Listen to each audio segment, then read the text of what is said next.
ladies and gentlemen, on the topic of Infostealers, the silent cyber threat undermining Indian trade and industry. This will be presented by Shri Navin Kumar Singh ji, IPS, who is the Director General of the National Critical Information Infrastructure Protection Center, an alumnus of IIT Kanpur and the International Anti-Corruption Academy Vienna. He has been awarded for academic excellence and received the Best Master's Thesis Award.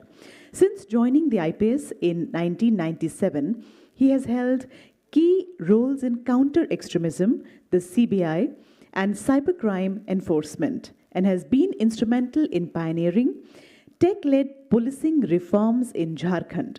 A highly decorated officer, he is a recipient of the Police Medal for Gallantry, President's Police Medal for Distinguished Service, and several other honors. At present, he leads India's efforts to safeguard critical digital infrastructure. Please join hands in welcoming Shri Navin Kumar Singh ji on the dais. Ladies and gentlemen, a big round of applause.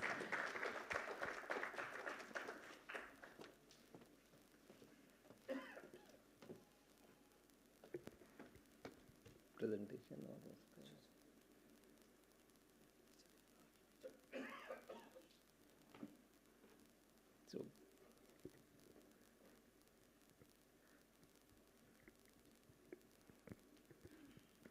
so distinguished office bearers of the Indian Police Foundation and GITO, ladies and gentlemen, those present here and those joining offline. At the outset, I would like to thank the IPF for giving me the opportunity to speak here, and I must compliment them for choosing a topic which is really relevant for the Indian trade and industry. What I'll do in the next 30 minutes is to give you a brief of about Infostealers and try that all of you, given the fact that people would be coming from different background, you get a sense of what Infostealers is and why you need to worry about Infostealers and what we can do individually and what we can do together. So can we go to the slides, please?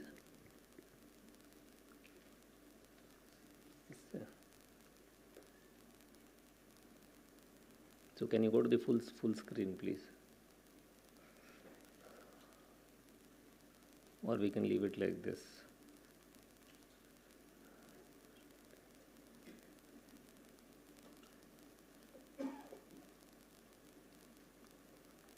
It's not going to the next slide.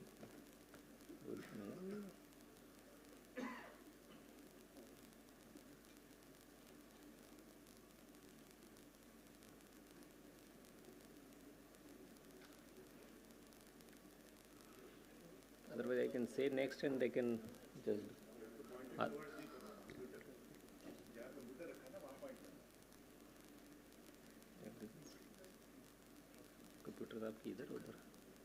Otherwise, whoever is sitting on the computer can just press the next button.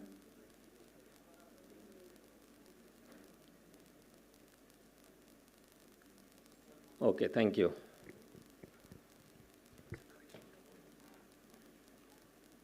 Okay, thank you. So this is just the broad scope of the presentation, which I have already told. We will just see how digital leap has taken place in Indian trade and industry, and then what are the cybersecurity threats to the Indian trade and industry.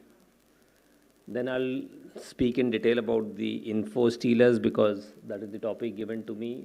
I'll try to illustrate through some case studies and then the conclusions and way forward. And since it's between GITO and the Indian Police Foundation, I thought I'll leave some thoughts on to what the police can do and what the trade and industry organizations can do.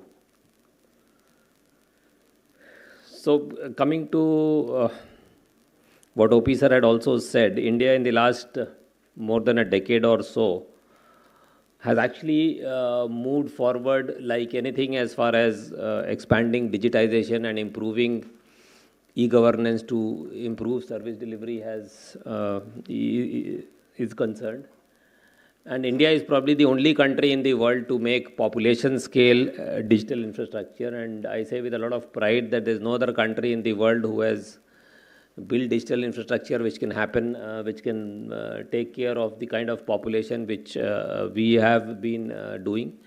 And the good strategy which the government of India has come up with is that they are basically giving the digital public infrastructure in a lot of places and a lot of domains, and basically they are leaving the space open for the trade industry and the innovators to build their applications on top of it, and actually improve, bring in efficiency and all which is required to compete in this global world.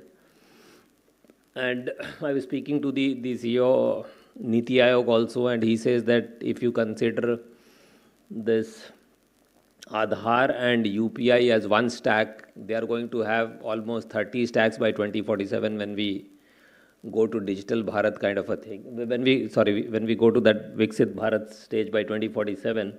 So that's the kind of things which is in the offering, and the Aadhaar stack was the first thing which was built by India, and almost all the citizens of the country now they have a digital identity, and a lot of businesses now, for example, Jio was able to give the kind of SIMs which it could only because it used Aadhaar to verify the identity and distribute SIMs. Had we not digitized and had this digital public infrastructure not been in place, or had Jio not visualized how to use this public infrastructure for its benefit, probably the kind of connectivity which Jio was able to give within a year would not have been possible. So I'm just trying to give you insight as to how the trade and in the industry has leveraged or could leverage the digital public infrastructure which the government has built.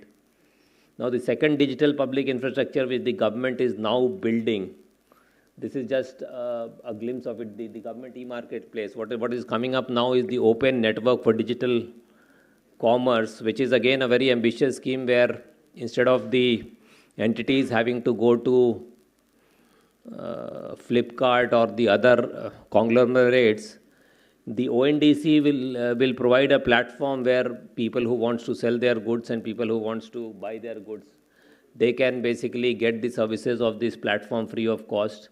One such platform, I would say a small part of it is what we see in the government e-market place, and it has already reached the turnover of around 13.6 lakh crores by May 2025. Then a lot of other initiatives like Udyam and business onboarding, a lot of citizen civic services, DigiLockers and all, where you can basically put your documents free of cost.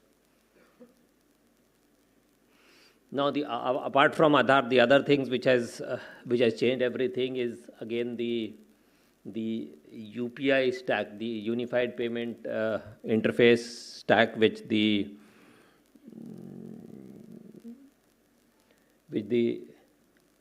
NPCI has been able to build. And since NPCI is also a declared or a notified critical information infrastructure protection center, CII entity, so we work very closely with NPI, and I can tell you that the kind of innovation in payments and the kind of efficiency and the kind of growth in trade and industry it has been able to bring out is something which is really unparalleled, and as India is now moving towards making it a global payment system, it has not only cut the monopoly of the cards like Visa and MasterCards, it is also giving a lot of tough competition to the other such platforms, and we see a lot of resistance how across the world people are now trying to ensure that this doesn't become the global payment norm kind of a thing. So this is again something which has been adopted by everyone. It has promoted trade and commerce. And these are just revenues to show how IT and the IT-enabled services, they are growing, and how their rising contribution is there. these figures, different sources would give you different figures. So don't go by the exact figures, but the fact is that there is a really exponentially rising contribution of the IT and unenabled services in our overall GDP, or our even the export. If you see, over 50% of our sector revenue comes from exports, which are related to India's IT services. Even in the employment creation, it's one of the major sectors. Now, coming to our micro, small and medium enterprises and the e-commerce adoption. Again, India, as you can see from these slides, India has done really well on all fronts, and things are really moving at a fast pace. And probably one reason why India is still having a growth of almost 6.5 to 7%, when no other country in the world is having that kind of a growth, even in the present scenario. A lot of it has to do with the kind of investment we have done in infrastructures, build these platforms, bring inherent efficiencies. So those are the things which are also contributed to that. Now, with this rapid digitization in trade and industry comes also the threats to it, because with the adoption of all these technologies, your attack surface really goes up like anything. So we really need to be worried about what do we need to do to be secure while achieving the benefits of the IT revolution. So I've just tried to list some of the threats which actually face the trade and industry within the country. So Infostealers will be talking about data breaches, intellectual property thefts, ransomware attacks, the supply chain attacks, the man in the middle attack, cyber attacks because of corporate rivalry. I think this is also something which we need to understand, being in the trade and industry. For example, if you look at, there is one company called CloudSec. This is one of the upcoming cybersecurity firm in India, and in 2022 it had an attack where all its data was actually leaked in the public. It was basically into dark web monitoring and things like that. And I was talking to the owner of the CloudSec, and he said that he firmly believes that his rivals have basically released all this data to give an impression that when you can't secure yourself, how are you going to do cybersecurity business for others? And it's a global rivalry. It's not just rivalry within India. So I'm giving you this example so that you need to be just aware of the kind of threats and probably take necessary remedial measures depending upon the threats and the rivalry which you may be having. And then the distributed denial of service attacks. So these are probably the kind of attacks which we normally see in the Indian ecosystem. Across the world also you would be seeing.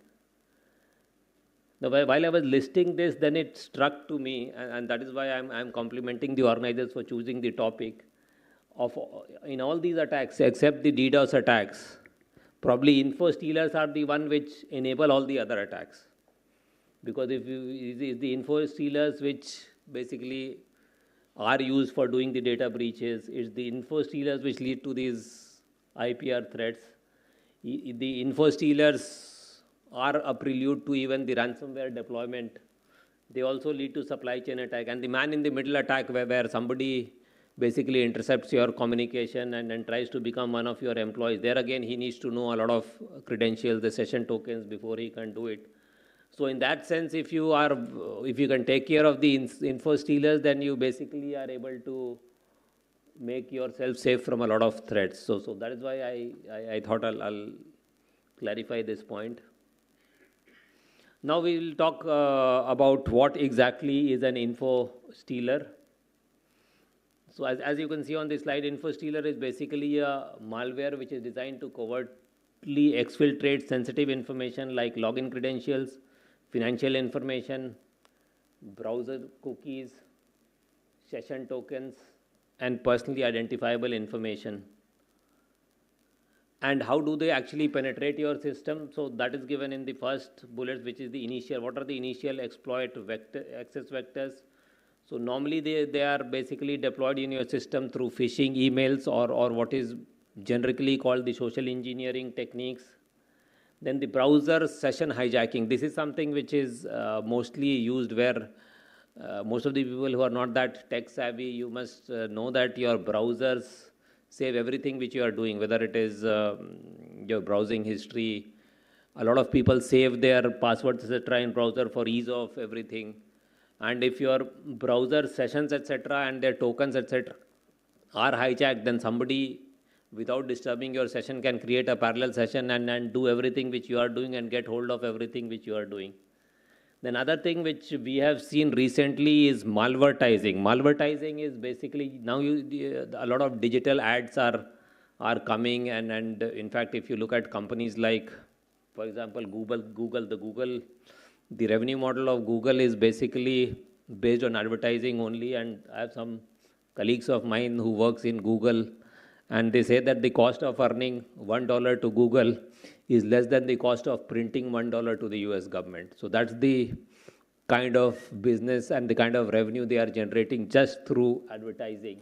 And what has happened is that now most of the advertising has moved from the print space to the digital space. And in the advertisement, the threat actors are putting malwares. So you would be on the front screen, you would be just seeing some kind of an advertisement, but if you click on something, these infostealers would be dropping. So this is a new modus operandi which the threat actors have basically adopted, and we see rising trends of this at our place.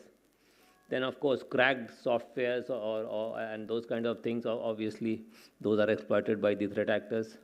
The other important point of it is that unlike the DDoS attacks, unlike the ransomware attacks, these do not disrupt your operations. So anyone who gets affected, he doesn't feel that he has been affected in any way, and it silently just exfiltrates your data, exfiltrates your credentials, and everything, so that it can have parallel access to your system. And this is why it is basically most dangerous, and this we have felt everywhere. So long as, even if you go to the critical infrastructure operators, for example, even the telecom operators, and if you tell them that all their data are being breached, so long as the telecom communications are running, so long as they are able to bill their customers, they are not bothered unless you give them very concrete evidence, and unless news like say lakhs of records are there in the dark web, unless that comes, even those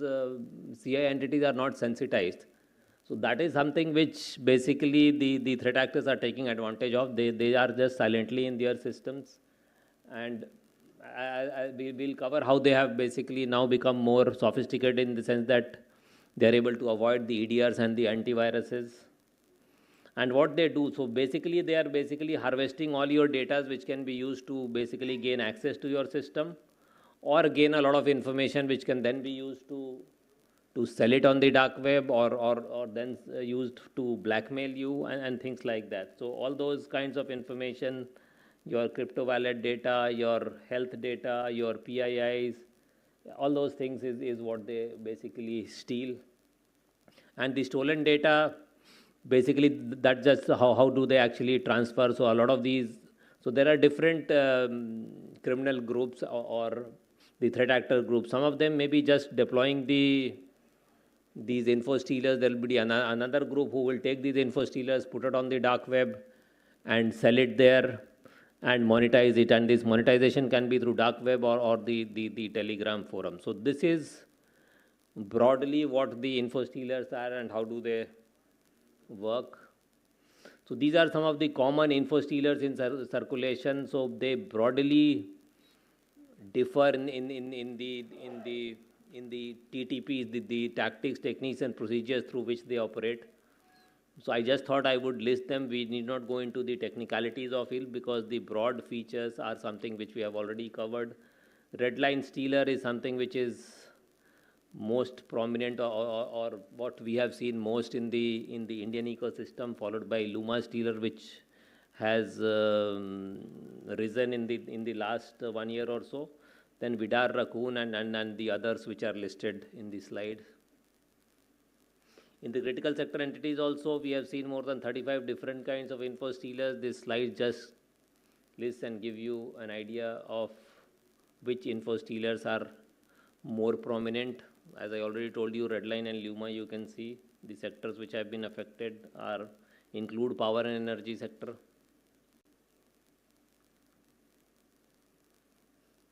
Now that then there are different threat actor groups which use these infostealers. I've just listed them for the sake of the completeness in the presentation. You need not be worried too much about the threat actors. It's more for agencies like us and the police, because we need to track them and make sure that they are immobilized. Now coming to some of the statistics which will give you a sense of how important it is and why we need to be worried about it. So over 26 million devices infected globally by 2024, and they account for 60% of all stolen credentials across the globe. Even if you look at the Indian exposure, as per the threat intel companies and many other researchers report, over 3,000 cyber attacks per week happened in India in 2024, with infostealers breaching thousands of corporate systems as well. Infostealers logs are sold in bulk on Telegram and dark web, enabling credential stealing and frauds with less than $10 per device. That's the rate at which these things are sold. Then the other worrying point is that these days malware is available as a service. So in the dark web,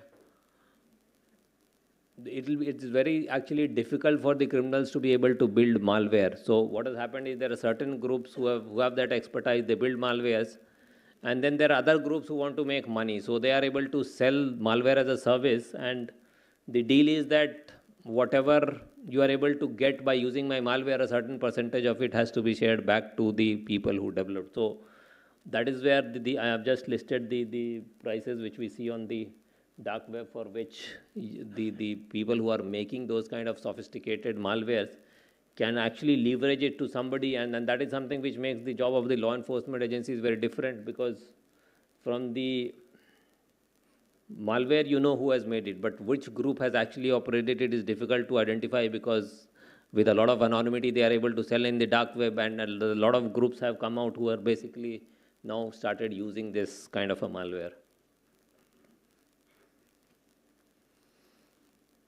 So why should we worry about these infostealers? Loss of the reputation of the company.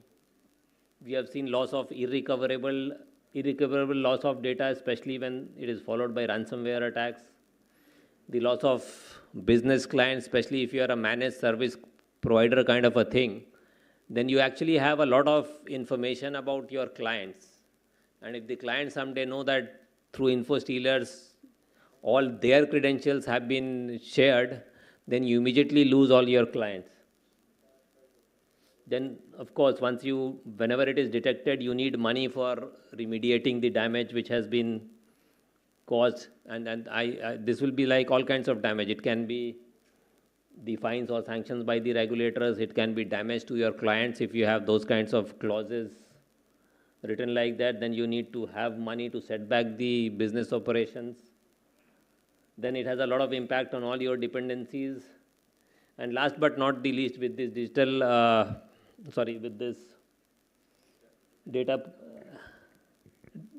Protection Act coming in force, now there's for people who are collecting data, so for outlets like, for example, Zomato, Swiggy, and those kind of companies, or people into those kinds of businesses where you're collecting a lot of data from the citizens, protecting that data would be your responsibility. And if you don't do that, there are provisions of hefty fines. The fines are really hefty, and so for that reason also you need to be worried about these infostealers.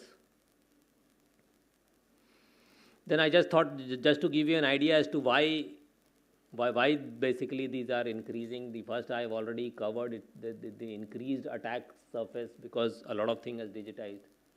But the other thing is it's a very low entry barrier. You just need to know some skills, and you just need one terminal and internet connection to be able to do the crime anywhere across the world. So that is something which has made it very, prominent. The other thing why it is increasing is there is an anonymity of the perpetrators. If you are using VPN connections and things like that, it is very difficult for anybody to find out who is actually committing the crime. Then I think the other thing where the job of the police and the law enforcement agencies comes, of course, these are not easy challenges because you have to do collaboration across the jurisdictions and things like that. But available platforms for collaboration between the threat actors, some of which I talked about dark web forums, but even the encrypted chat forums. So most of those IP communication these way are encrypted, and even the law enforcement agencies, even using their interception powers, cannot know what the groups are chatting about. So that makes collaboration between the threat actors very much possible and difficult for the law enforcement agencies to penetrate that. Then availability of cryptocurrencies to siphon off trade oblique proceeds of crime, because with digitization, if the money which is siphoned off is put into the normal channels, then it will be easy for us to detect them and persecute the offenders. But then since cryptocurrencies, because of the blockchain technologies, make it difficult to track them, so it's difficult to track offenders using this, using the following up of the proceeds of crime routes. And lastly, because of the nature of this crime and the nature in which the law enforcement agencies have grown up, our traditional way where the crime scene, the criminal and the victim used to be in one police station jurisdiction, and the FIR used to be registered in that jurisdiction, and the police used to work. In case of these cyber attacks and the cyber crime, the victim, the instruments of crime, the perpetrators, and where the money went, none of them are in the same jurisdiction. So this has really made the life of the law enforcement agencies very difficult, and that's another reason why these are increasing. Now, if you look at, I just thought I'll give you some statistics as to, that it is how it is at the global level. So top affected country, United States, India, Brazil, Russia, and Germany. But India has moved now to the second place in terms of the number of incidents and attacks. The global incidents, you can see, rose from 5 million in 2020 to almost 26 million in 2024, which is more than 500% increase. And a lot of it has happened in the corporate networks as well. One example which may interest you is the SaaS credential leaks. For example, in 2024, the Indian IT companies found corporate Google Workspace and Microsoft 365 credentials being traded on Telegram channel and harvested via malware embedded in PDF, job offers, and cracked browser extensions. So even the big corporates are not left out of it. It's not that only the small and the medium enterprises are being targeted by it. Then I've just tried to list some of the Infostealer cases which has happened in SEBI regulated entities. I've chosen this for the simple reason that I have much more visibility here because I chair the high-powered cybersecurity committee of SEBI. If you look at these are basically broker firms which are enlisted to either the National Stock Exchange or the Bombay Stock Exchange, and they are supposed to have robust cybersecurity measures in place, but all of them got infected by ransomware. And if you see, I've just listed a few examples, and all of them have got finally infected by Infostealers, and then it led to either loss of sensitive data which they were supposed to protect because they have collected it from their clients, and in some cases finally the ransomware was also deployed, and then it affected their services. So for that also they actually lost their clients, and in most of the cases finally after the incident, as I already told you, because of the regulatory mechanism in place, they have to finally hire a person who does the incident response. They have to hire somebody who does the forensics. They have to submit a report to the SEBI, and finally for not doing all the compliances which they were supposed to do, a lot of fine, etc., is also likely to be imposed by the regulators. We have seen actually these kinds of things happening. So instead of basically having to spend a lot of money post facto, it's better to find out ways where we, by spending incrementally, we can actually keep them safe. So that is something which I have seen closely, and we do tell those entities to actually do it that way. Similarly, if you go to the banking space, for example, several non-banking financial companies reported unauthorized account access and fraud due to stolen browser credentials harvested by Redline and Azuralt. These are the name of the Infostealers, and more than 12 crore was misappropriated. So that kind of losses are actually happening, and this is just an illustration of the things which I have already spelled out in a more generic way. Now, what are the emerging trends in Infostealer campaigns? This malware as a service, I think I have already covered. Credential ecosystem fueling ransomware. Now, this is again, I have already talked it in a sense that there are different criminal groups doing different things. So here what happens is that the one who makes the malware is one, and then basically you sell the credentials to somebody else, and then the people who are doing the ransomware, they do two things. They take ransomware also as a service, and they use these credentials to go to your Active Directory or to go to your admin systems, and from there they basically are deploying the ransomware to actually encrypt your systems. And because then you are forced, because so long as there is a silent stealing, you don't feel it, but the day the ransomware is deployed, all your operations stop. So that then you are basically very desperate. And we have heard of a lot of cases where the businesses have had to pay money because otherwise they lose everything. So that is, so if you reach that stage, then you end up paying a lot more than if you basically invest in doing something preemptive or something protective. Phishing, I think we have already talked about. I think what the most recent trend is now that they are also trying to attack the cloud service providers, your mobile phones, and now they are using a lot of AIML techniques to evade detection. So normally you will use antivirus, or you will use the endpoint detection and response system to detect these infostealers or the malwares, but now they are using advanced evasion techniques, using the advancement in technology, so that your normal antiviruses and ED are also not able to detect it. So that is where the role of the Security Operations Center and looking at all your events and logs in entirety to detect threats comes in, to be able to handle such situations. Now, I've briefly tried to present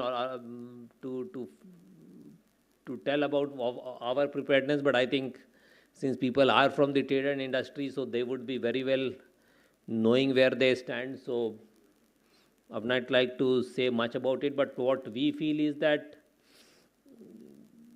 there's not enough attention to the improving the cybersecurity posture, even where it is essential for you as a business unit.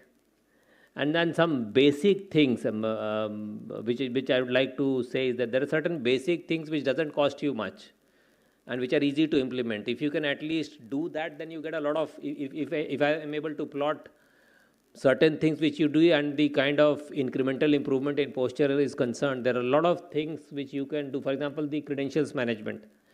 If you can actually ensure that your passwords are complex, if you can actually ensure that your passwords are changed after a certain interval, if you can adopt multi-factor authentication, which doesn't cost you much, let me tell you, the incremental improvement in security posture would be something like 70% or so, because most of the breaches which we have investigated, somewhere or the other, these credential stealings are there, and in many cases where people have followed very strong password protection policies and all, the threat actors have not been able to finally, they may have, so for example, they may be in a position to deploy ransomware, and even if they are one more delayed and your day for changing the password comes, you change the password, now he has to start everything afresh. So there are a lot of things which you would be able to do, if which you can do, which is quite doable, provided we put due emphasis on this. And we at NCIIPC, at least my emphasis always has been to look at these lower cost effective methods of improving your cybersecurity posture, because we can understand that if you have to maintain competitiveness and etc., then all the businesses entities cannot basically invest and things like that. Then incident response capabilities, most of the people don't have it. Here even I would say even some of the large entities do not have the kind of incident response capabilities which you should have. So defense strategy, some of these things I've already talked about. Password, if you can manage your passwords well, even if you don't resort to multi-factor authentication, not using the same passwords at all places. Then another thing which I've noticed, which is not there in this slide, but I would like to talk about, is a lot of these, in these days, a lot of these business entities, they allow this policy of bring your own devices just to ensure convenience. Now work from home and everything has come. So you allow anybody to log into your systems from anywhere. So here if you don't, and if you are allowing them to come from anywhere, then the threat actor also can come from anywhere. So you should have, if you are allowing people to work from home or bring your own devices to your, connect to your servers, etc., then you should have a good bring your own device policies, which are not very difficult to implement, in the sense that you can say that if this is a person, if this is his user ID password, he can log into my systems only if he has the particular device ID also. So you basically allow him to only latch on through a particular machine, and with that user ID and password, you also check whether he is also coming from that same machine or not, and then only you allow him to onboard. So those kind of simple things also, if you implement, you actually your incremental security goes up like anything. Of course, EDR deployment is something. EDR is basically much better than the antiviruses, because antiviruses do signature-based detection, whereas EDR also do behavior-based detection. The cyber hygiene I've already said. Of course, threat intelligence and awareness. So use of, if you have good dark web monitoring solutions, then that is something where you can know whether your credentials have been leaked or not, and you can take timely inputs. And of course, awareness is something where we can do a lot. If you can keep your employees aware, that also basically helps you a lot. And that is, I think, one of the again, a low cost thing which we need to do. Conclusions and way forward. Infostealers are ubiquitous. Indian industry is at high risk. We need to adopt the policy of being resilient and also cater to the security, and foster the cybersecurity awareness culture. And I must compliment IPF for doing this. This is basically a step in that direction, and GTO also need to be complimented for basically trying to do the things which I think is the most important thing. Now, coming to the last two slides, what the police or the law enforcement agencies can do. I think the MHA now has come up with this concept of cyber commandos, where they have selected a lot of people from different police forces and the central police organizations who have this tech background, and they are trying to train them so that they are able to understand these kind of threats, participate in awareness campaign, and also help in the incident response kind of a thing. So as sir was also saying, this is a way to even improve the image of the police. If we can have good incident response teams which can help those entities who do not have the capability to be able to basically respond to, for example, a ransomware attack, or even if they are in a lot of cases, for example, the national level agency, they alert a particular entity that you are infected. Now they don't know what to do after that. So they have to actually hire a consultant who charges a lot of money and things like that. So there again, if the police is able to provide connect to the people, or the trade organizations are able to connect them to people, so that is something which would be of great help. Easy registration of FIRs where it is needed to get insurance and things like that. Help spread awareness. This is something which the police can do a lot, because finally all kinds of information, all kinds of cases are registered here. So even if you can't do anything to a particular victim, at least if you are able to know this has happened and spread in the locality and prevent other spread, so that's again something which is a great service. The other important thing which can be done, which some of the advanced countries are doing, is to share the cyber threat intelligence. You have MISP platforms and things like that, where you can basically get cyber threat intelligence from various sources, including the national agencies, and you can basically pass it on through online mechanisms to the industry and trade bodies so that they can basically make use of it, because a lot of these trade and industry units may not be having enough money to buy these threat intelligence from the big corporates. And then passing central information to central agencies in time. This is what we have been trying, because we have a lot of visibility into what is happening in the critical information infrastructure entities, but these threat actors, before targeting them, also test their malwares on a lot of subsidiary entities. So if, and those are not reported to us. So if the state police and all can collect information and tell to us, then probably we would get to know what the attacker is trying to do much before they can enter our critical information infrastructure. So that way, again, this is something which helps both of us. The other thing which I have not listed out is where when we can do operations like what recently the Europol and the Interpol did an operation called Endgame, where more than 10,000 command and control servers of the Infostealers could be seized.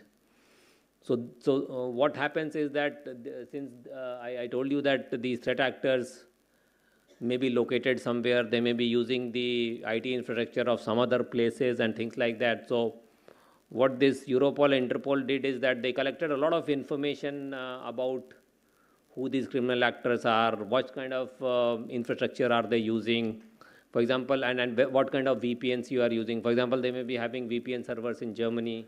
They may be using IT infrastructure of some other countries. So once they collect all these informations, then they ask the concerned police. For example, if the VPN service providers are in Germany, then they would take warrants and ask the German police to actually seize all those infrastructures. So those kind of coordinated operations, I think that is the ultimate thing. I've listed only those which we can start with, but the ultimate aim for the police should be to be able to identify these gangs and disrupt them, because only when those people are obliterated from the system, then only the crime would go down. And there, sir, my experience was it remains the same. Whatever amount of protective measures you may take, unless you decimate the gangs, the crime is not going to come down. That premise remains the same. Now, coming to what the trade and industry organizations can do, spread awareness, we have talked about, improve cyber hygiene. This also I have emphasized, implement strong password policy and multi-factor authentication. I would like to cover only this, start community-based cybersecurity services. This is where the organizations can do. And for example, the security operations center, where you monitor all your logs, you configure threat models to find out whether your systems are infected or not. Now, individual entities के लिए संभव नहीं है कि वो सब लोग अपनी अपनी SOC लगाएं. It becomes cost prohibitive and things like that. But for example, in SEBI, what we have been now doing is that a lot of these brokers, they were not having SOC. So we have asked the National Stock Exchange and the Bombay Stock Exchange to build a community SOC whose services the individual brokers can take, and the cost to them then becomes much more bearable. So those kind of community services, and then there the police and these industry organizations can actually collaborate and do something. Telangana Police, sir, is doing some good thing in this direction in terms of building these community incentives. Then shared incident response capabilities. Again, having dedicated incident response team at one organization may not be possible, but if the trade organization at a central place has an incident response team which can go to these individual entities, maybe you can take some subscription from all of them, which would be quite less, because somebody may never need of them and somebody may need it. So if that kind of a thing is done and that common incident response facilities is done, then that is something which will help you. Then shared threat intelligence collection and dissemination. See, all the entities, if they just report what is happening to them and they are collaborated at a central place and disseminated back to the entire industry, and there are platforms like MIST which are able to do it. So that kind of an initiative also, if you can do, there also the agencies like NCIIPC and certain can help you and in passing the information two-way. So that is something which you can do. Then as far as ransomware is concerned, one way to avoid ransomware is to be prepared against ransomware. The best thing is to have a proper backup, so that when the ransomware takes place, you can basically again start your thing from the golden images and from the backup data. So there again, we can have shared backup facilities or some cloud facilities where everything can be backed up, whoever wants it, and the community basically manages it so that the cost comes down. So I have just was thinking about this last night, and these are some of the initiatives which I thought would be relevant for the organizations like G2, and also I thought I would just list them. Thank you all, and I can take the question answers later on or during the panel discussion. Thank you.